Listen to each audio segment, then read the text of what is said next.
listening to Reality Wrap. I'm your host, Melanie. Thanks for listening and enjoy the show.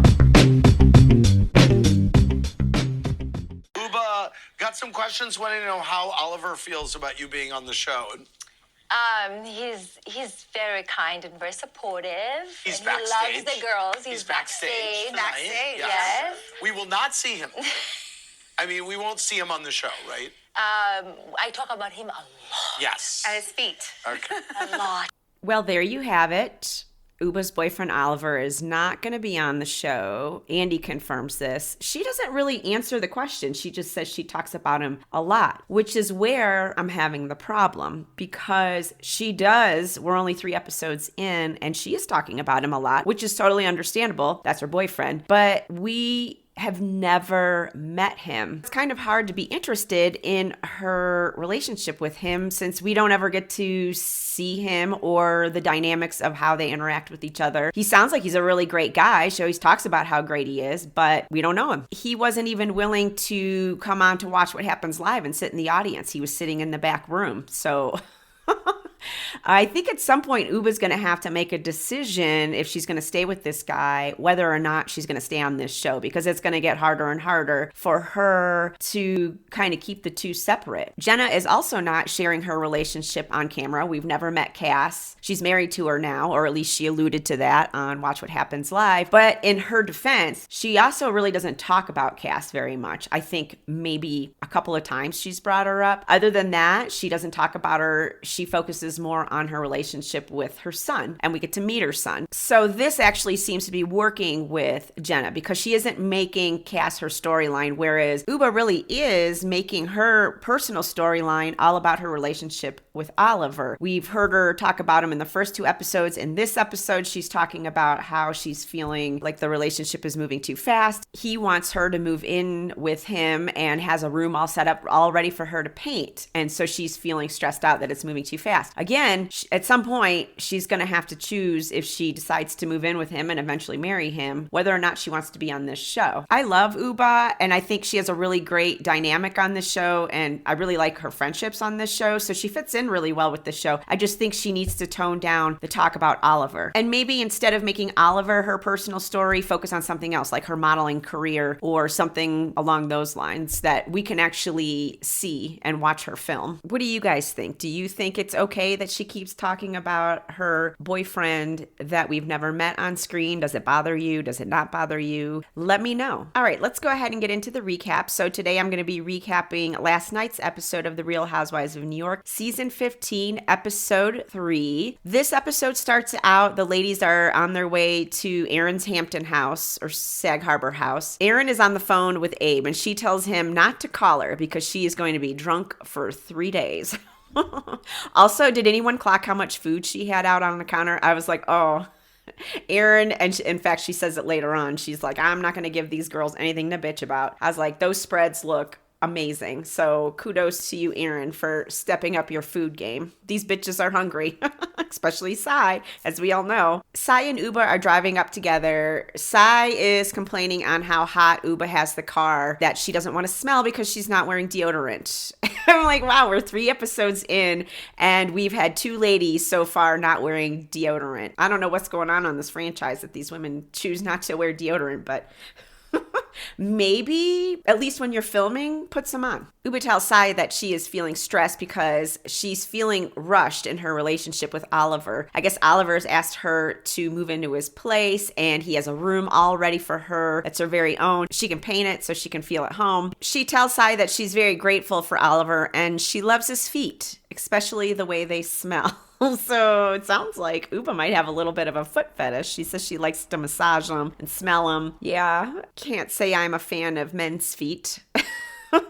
Back at Erin's house, the helicopter ladies arrive first. Erin tells us that she's made a ton of food to mitigate the complaining and that she actually has caviar in her refrigerator, but she's not going to bring it out for these ladies after last time. Jessel is being very shady this season. So she shades Erin's new kitchen by saying, yeah, she put in new cabinets and taps. I think she means faucets. That was it, right? In her defense, Erin did redo her kitchen to almost look exactly the same. I don't think she even changed the color scheme except for, I think now she has a little bit of gray in her countertops instead of all white, but everything else was exactly the same, just new stuff. Sai and Ubah finally arrive, and surprisingly, as they walked in the door, Brynn gives a hug to Sai and tells her that she loves her hair that way. I also loved her hair that way. I think she looks so pretty when she's all natural, like she was in this episode. But yeah, I was surprised to see her go up and give her such a warm greeting, especially after the fight that they had. They all go back into Erin's kitchen to eat, and Erin tells them that she spoke to Raquel and how she had asked Raquel why she didn't drive up with Sai and Ubah, and Raquel told her that she gets really car sick, so she can't sit in the back seat, and that neither Sai or Ubah were willing to give up the front seat. Sai and Ubah both seem really thrown off by this. Ubah's like, oh my God, here we go again with the twisty words. Sai tells us in her talking head that she's feeling super awkward because she already has an issue with Brynn, and here, 2 minutes after she's walked in the door, now she's hearing about how she's got an issue with Raquel. Sai shows Erin the text between her and Raquel. To Sai's credit, nowhere in there does it show Raquel asking to sit in the front seat. She just says she wanted to drive because she gets car sick. Off to the side, we see Ubah and Brynn talking, and Ubah asks Brynn why she left her own party before she even arrived. Brynn's like, well, it was because Sai was yelling at me. But is everything good? I was a little bummed out that nothing is good.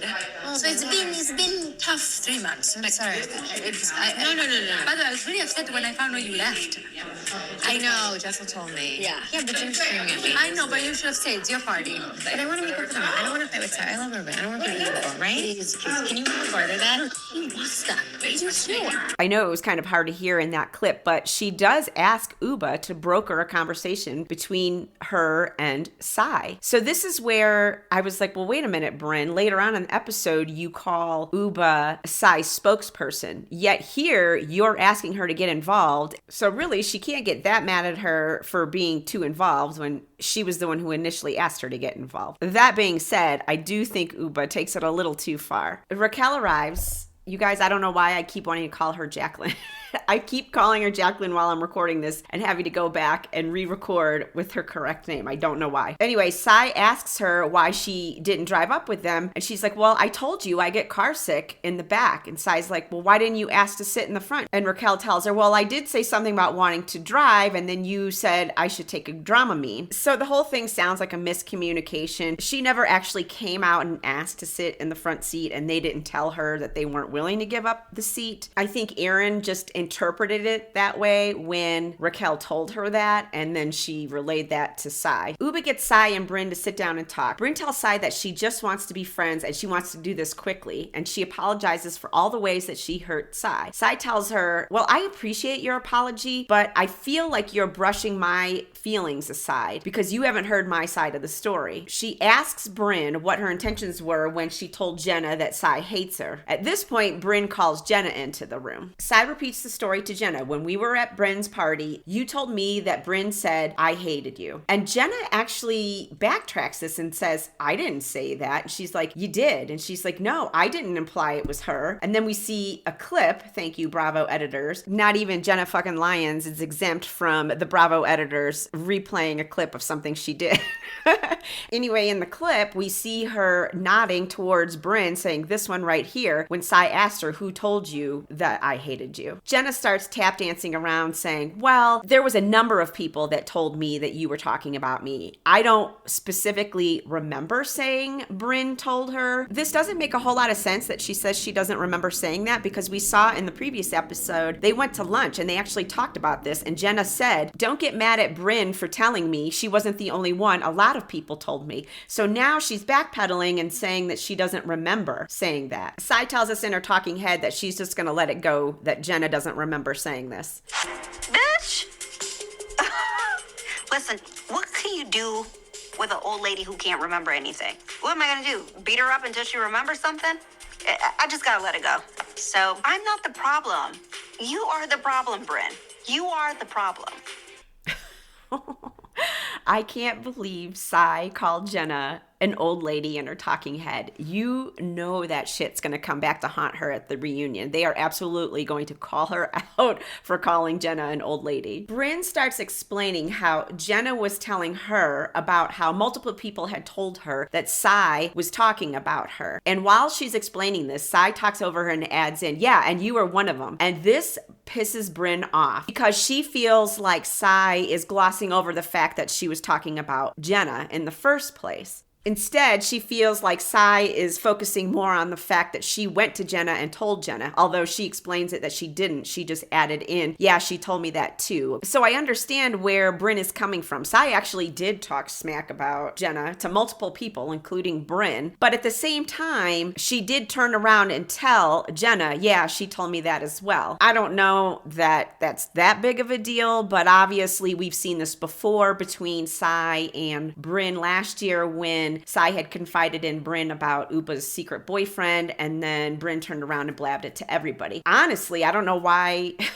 Sai didn't learn her lesson back then, but obviously she didn't. Either way, one does not negate the other. They're both kind of in the wrong here. Sai was clearly talking shit about Jenna, and she actually apologized to Jenna for that when they went to lunch together. And I think that is what Brynn is missing. Even though she does apologize to Sai at the very beginning of this conversation, she says, I apologize for whatever it is that upsets you. She doesn't acknowledge and take accountability for the fact that she turned around once again and told somebody what Sai told her in confidence. That's why Sai's upset. Her feelings about the whole thing are just kind of getting swept aside, and she's just getting a generic, I'm so sorry for whatever I did apology. Sai gets up and leaves the conversation because Brynn is adamantly saying, I didn't say it, I didn't say it, I didn't say it, even though she did confirm that Sai did say this about Jenna. Back in the kitchen, everybody's standing around eating, and Brynn and Erin are kind of quietly talking, and Brynn's like, should I hug her? I want to go hug her. And Erin's like, go hug her then. And so she goes up, she hugs Sai, and Sai's like, okay. And she accepts her hug. And then Sai actually turns around and hugs her back. So there's definitely progress between these two, but as we see later on, that's not the case. Erin starts bringing out all these baskets of gifts for everybody. I don't understand why whenever they go to somebody's house that they feel the need they have to bring gifts for everybody. I think inside of this gift basket there was a menstrual cup or something like a diva cup in there, because we hear Rebecca Minkoff and Sai talking, and Rebecca's like, yeah, one time I wore a diva cup and I sneezed and it shot out of me.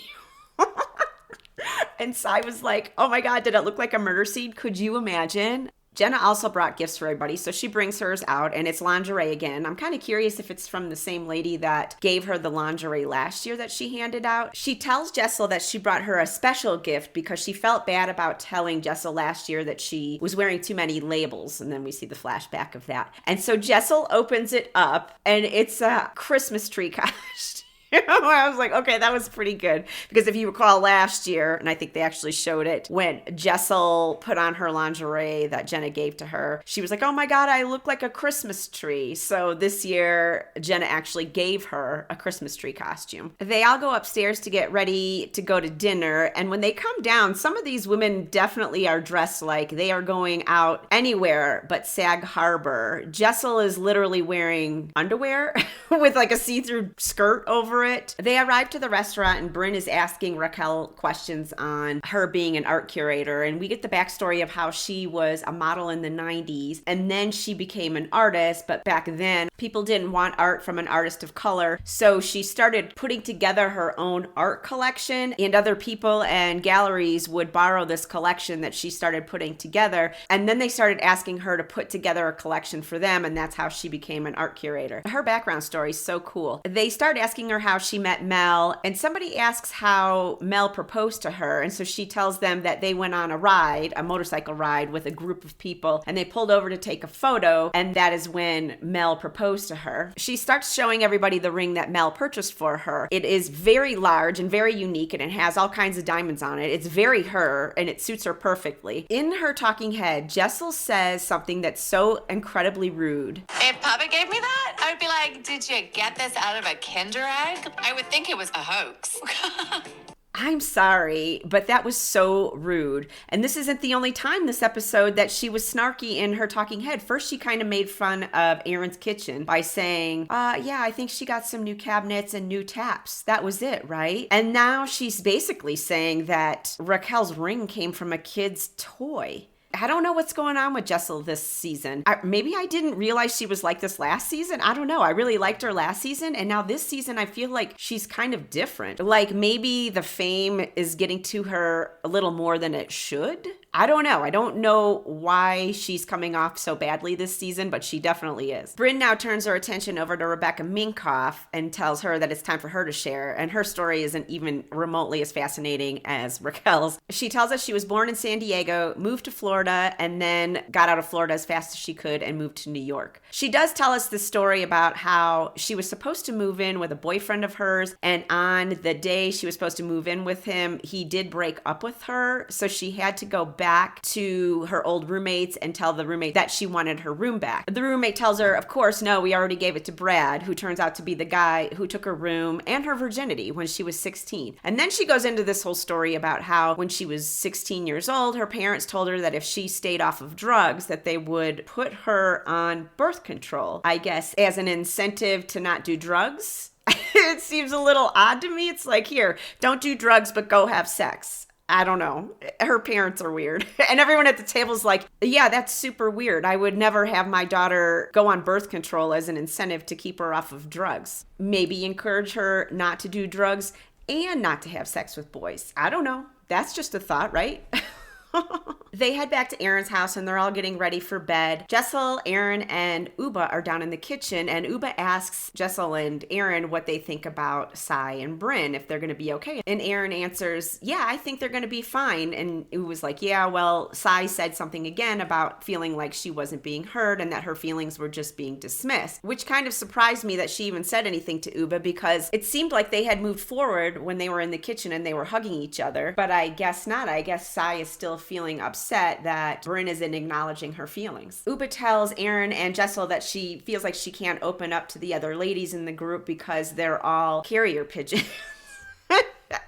And I was like, I don't quite understand what she means by carrier pigeons. She's accusing the women of twisting everything that each other says, but I don't see where the pigeon analogy comes in.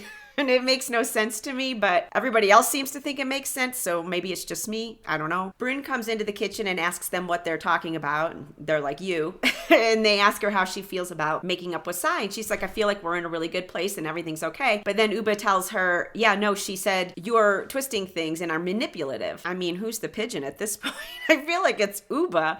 Anyway, Brynn tells her, you know what? Sai and I had a really good breakthrough today. We're working on our friendship, and you guys need to find other things to talk about besides me and Sai. Ubah points out that Sai had actually come to her after Brynn and her had made up and was telling Ubah that she feels like she's not being heard. This pisses Brynn off, and she starts listing all the things that Sai has done to her, and then says, you guys should be happy that I'm being so cool with Sai. Ubah tells her that she doesn't want Brynn to just sweep this under the rug. If you're mad at Brynn, if you say mean to Brynn, she put under the rug and then she'll find another conflict with you that related to someone else. She has to be a victim and make it like a big deal, because she never want to be the front line of what the problem is, because then you're really gonna see who she is. Now, if that doesn't give us some insight as to what Ubah really thinks of Brynn, then I don't know what will. The way she talks about Brynn and the way she guns for Brynn so badly coming up here in the next scene when they're at breakfast makes me think that there's something else that she's mad at Brynn for. It can't just be the stuff going on with Sai. Maybe it was because Brynn outed her boyfriend last season, but I can't imagine that's it, because eventually we would have found out about him, because you can only keep him hidden for so long. If she posts anything on social media with him in it, then everyone's gonna be like, who's this guy? There has to be something else that we're not aware of, because she definitely does not seem to like Brynn. The next morning, we see them all getting up in their respective rooms. Erin and Brynn are sharing a room, and Erin asks Brynn what she thought about last night, and then says that everybody keeps twisting everybody's words and that they really just need to be more direct with each other. And then Brynn says, welcome to my world. I mean, there is a reason why